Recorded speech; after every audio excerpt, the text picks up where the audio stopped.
क्यों हमारी स्पीच चला रहे हैं? ये बताएं, आप क्यों चला रहे हैं? क्योंकि जुल्म और प्रेशर और हथकंडे एक हद तक चलते हैं, हमेशा नहीं चल सकते। मुझे इल्म का पता नहीं है कि उनको इल्म था या नहीं था, या उनको बाद में इल्म हुआ, लेकिन ना इन इश्यूज पे पॉलिटिकल क़यादत को बुलाना चाहिए, ना पॉलिटिकल क़यादत को जाना चाहिए। ये इश्यूज डिस्कस करने के लिए जिसने आना है वो पार्लियामेंट आए। डिनर का तो मुझे पता नहीं, शायद डिनर तो नहीं हुआ, मुझे भी सुनने में आया है, लेकिन मैं ये समझती हूँ कि जिस इशू पे वो बुलाया गया था वो गिलगित बल्तिस्तान का इशू था, और गिलगित बल्तिस्तान का जो इशू है वो पॉलिटिकल इशू है, वो अवामी रिप्रेजेंटेटिव्स का इशू है, उनके सॉल्व करने का इशू है, उनकी मशावरत का इशू है। ये जो फैसले हैं ये पार्लियामेंट में होने चाहिए, ये GHQ में नहीं होने चाहिए। फैसले पार्लियामेंट में होने चाहिए, GHQ में नहीं। सियासी क़यादत को GHQ में बुलाना चाहिए, ना ही सियासी क़यादत को वहां जाना चाहिए। गिलगित बल्तिस्तान में इलेक्शन सियासी और अवामी नुमाइंदगी का इशू है, जिसे मिलना हो पार्लियामेंट में आ जाए। नवाज शरीफ के किसी नुमाइंदे ने आर्मी चीफ से मुलाकात नहीं की। मरियम नवाज की मीडिया से गुफ्तगू, कहती हैं कोरोना खत्म होने तक नवाज शरीफ का ऑपरेशन नहीं हो सकता। ऑल पार्टीज कॉन्फ्रेंस से हुकूमत में हलचल मच गई। मुस्लिम लीग नून से कोई शीन बनेगी, ना ही कुछ और बनेगा। नून लीग एक है और एक रहेगी। असम्बलियों से इस्तीफों पर भी जल्द इत्तेफाक हो जाएगा।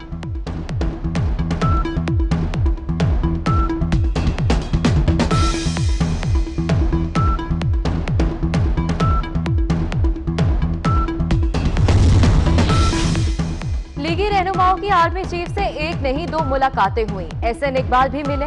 वजीर रेलवे शेख रशीद ने नया पेंडोरा बॉक्स खोल दिया। कहते हैं शहबाज शरीफ, ख्वाजा आसिफ और SN इकबाल ने आर्मी चीफ से मुलाकात की। SN इकबाल की तरफ से तरदीद, कहते हैं उनकी आर्मी चीफ से मुलाकात नहीं हुई।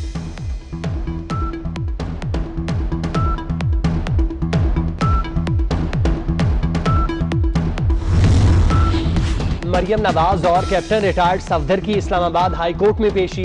सजा के खिलाफ अपील की समाअत 9 दिसंबर तक मुलतवी। पहले नवाज शरीफ के मामले को देख लें, फिर एक साथ अपीलों पर समाअत करेंगे। नवाज शरीफ के काउंटी कोर्ट से वारंट की तामील का क्या बना? जस्टिस आमिर फारूक का इस्तफसार।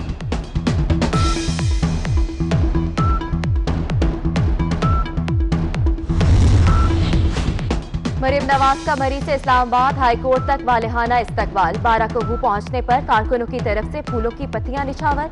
मरियम नवाज ने गाड़ी से निकलकर कारकुनों के नारों का जवाब दिया।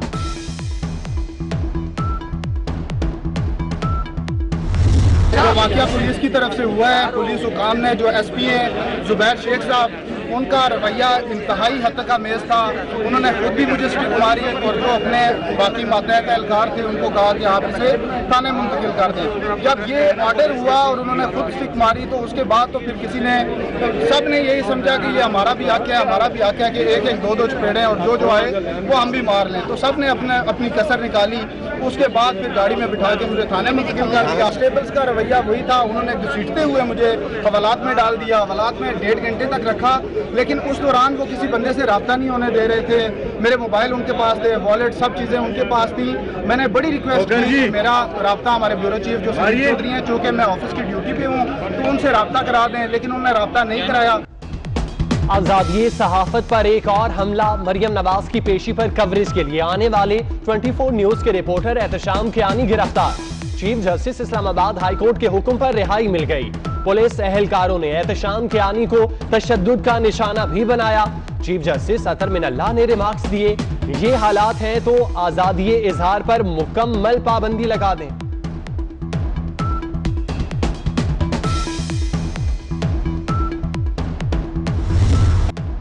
24 न्यूज के रिपोर्टर एहतशाम कियानी की गिरफ्तारी के खिलाफ शहर शहर एहतजाज। सहाफती बरादरी का एहतशाम कियानी से इजहार यकजहती। पुलिस के हाथों सहाफी की गिरफ्तारी की मजम्मत। जस्टिस साहब जो उन्होंने बड़े वाज़ेह रिमार्क्स दिए। उन्होंने कहा है कि पाकिस्तान में आज़ादी सहाफत खतरे में है। उन्होंने कहा है कि इस मुआशरे में से आज़ादी सहाफत खत्म हो जाती है, वहां पे कुछ भी बाकी नहीं रहता। सीनियर तज्जियाकार हामिद मीर का कहना है कि चीफ जस्टिस ने वाज़ेह रिमार्क्स दिए, जहां आज़ादी सहाफत खत्म हो जाए वहां कुछ बाकी नहीं रहता। PFUJ के सेक्रेटरी जनरल राना अजीम बोले, हुकूमत हर इदारे को PTV बनाना चाहती है। अफजल भट्ट ने कहा, मीडिया पर कदगन नहीं लगाने देंगे, ओछे हथकंडों का मुकाबला करेंगे।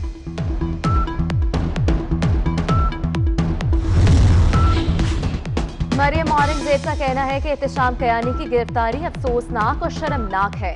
सहाफियों को पेशा वराना जिम्मेदारियों से रोकना गैर आईनी और आजादी सहाफत के खिलाफ है। सेलेक्टेड हुकूमत की आमरीत आइन, कानून, जमहूरियत और शहरी आजादियों को रोक रही है।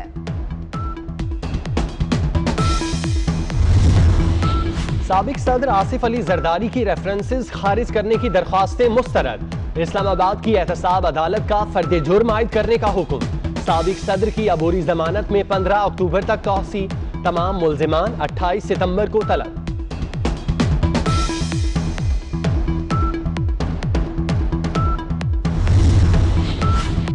पीपल्स पार्टी हुकूमत को टफ टाइम देने के लिए मुतहर्रिक। बिलावल भुट्टो का अगले हफ्ते इत्तेहादियों से राब्ते तेज करने का फैसला। आज शाम आइंदा की हिकमत अमली का ऐलान करेंगे। ऑपोजिशन लीडर शहबाज शरीफ भी 4 बजे अहम न्यूज कॉन्फ्रेंस करेंगे। ऑपोजिशन की राहबर कमेटी का इजलास। ऑल पार्टीज कॉन्फ्रेंस के फैसलों पर अमल दरामद के मामले का जायजा। मुस्लिम लीग नून, पीपल्स पार्टी, खैबर पख्तूनख्वा, मिली अवामी पार्टी, जमीयत अहले हदीस के रहनुमाओं की शिरकत।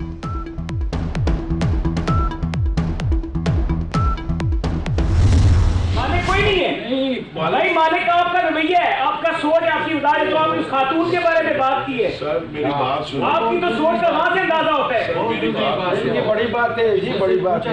मेरी बात मेरी This is not on। मेरी अर्ज पे सुनो। आपने यहाँ पे सबको समझ लिया कि हम यहाँ पे कोई जिसका मर्जी करें। सीसीपीओ लाहौर ने कायमा कमेटी बराए इस्तेहकाक से हाथ जोड़कर मुआफी मांग ली। राना तनवीर के खिलाफ मुकदमे में दहशतगर्दी की दिफात शामिल करने पर कमेटी अरकान उमर शेख पर बरहम। वजीर पार्लिमानी अमूर अली मोहम्मद खान ने भी सीसीपीओ लाहौर के रवैये पर हुकूमत की तरफ से मुआफी मांग ली।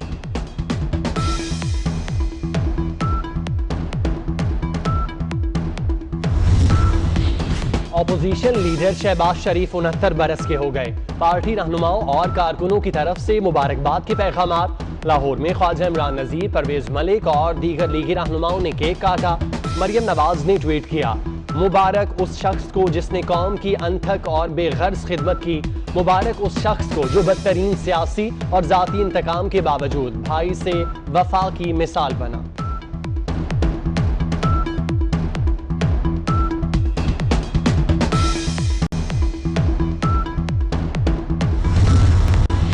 वफाकिया सूबाई हुकूमत को बल्दियाती इख्तियारात देना आर्टिकल 140 के खिलाफ है।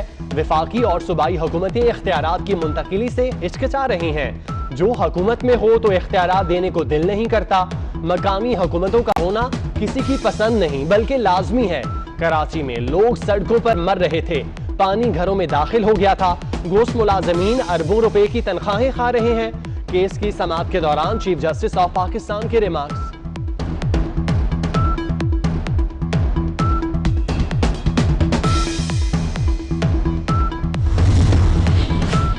पंजाब, बलोचिस्तान, खैबर पख्तूनख्वा में 6वीं से 8वीं तक तालीमी सरगर्मियां बहाल। तलबा के लिए मास्क पहनना और समाजी फासला जरूरी करार। सिंध में मिडिल क्लासेस का आगाज 28 सितंबर को होगा।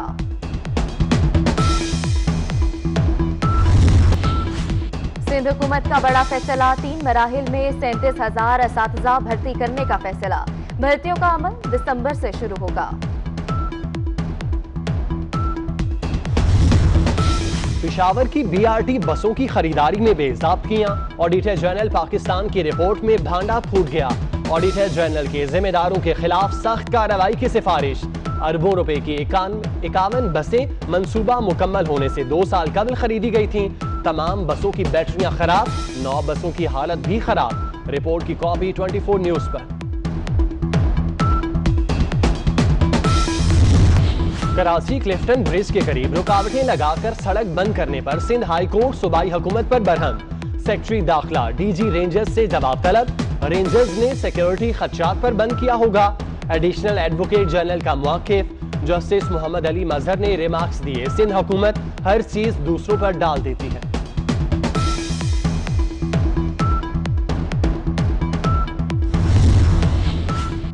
इलेक्ट्रिक शहर कायद के लोगों को बिजली फराहम करने में नाकाम। कराची में 12-12 घंटे बिजली बंद। FB area, Liaquatabad, North Nazimabad, Malir, Landhi, Gulshan Maymar में बदतरीन load shedding. Defence, Shadman Town, Sir Syed Town की माड़ी भी मुतासिर।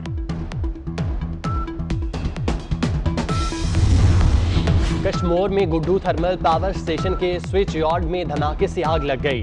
6 यूनिट ट्रिप हो जाने से सिंध, बलोचिस्तान और पंजाब के कई इलाकों में बिजली बंद।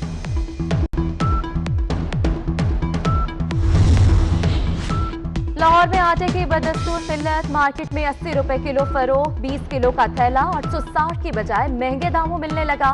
सब्जियों की कीमतें भी आसमानों पर। टमाटर 150, प्याज 70, आलू 90, लहसुन 350, अदरक 650 और नींबू 180 रुपए किलो फरोख्त।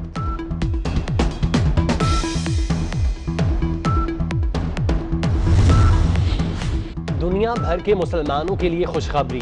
सऊदी अरब ने 4 अक्टूबर से उम्रा की इजाजत दे दी।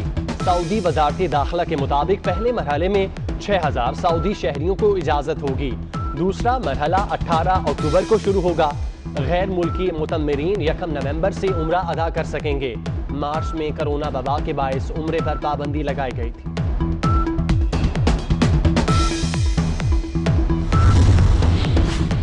भारत में 11 पाकिस्तानी तारिकीन वतन के कत्ल के खिलाफ हिंदू कौंसिल का लॉन्ग मार्च। सैकड़ों गाड़ियों पर मुश्तमिल काफिला हैदराबाद से रोहड़ी पहुंच गया। मार्च के शुरका कल इस्लामाबाद में भारतीय हाईकमीशन के बाहर धरना देंगे। बरसगीर के अजीम बुजुर्ग हजरत बहाउद्दीन ज़िक्रिया के 781वें उर्स की तकरीबात का आगाज। सज्जादा नशीन शाह महमूद कुरैशी ने मज़ार को गुस्ल दिया। हजारों ज़ायरीन की मज़ार पर हाजिरी। दास्तान हीर रांझा के खालिक पीर सैयद वारिस शाह की 222वें उर्स की तकरीबात शुरू। शेखुपुरा में मज़ार को अर्के गुलाब से गुस्ल दिया गया। पंजाबी मुशायरा और मुकाबला हीर गायकी कल होगा।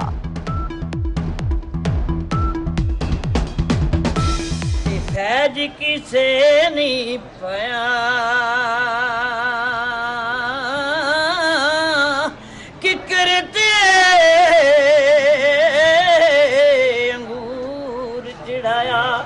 ते हर गुच्छा जख्माया।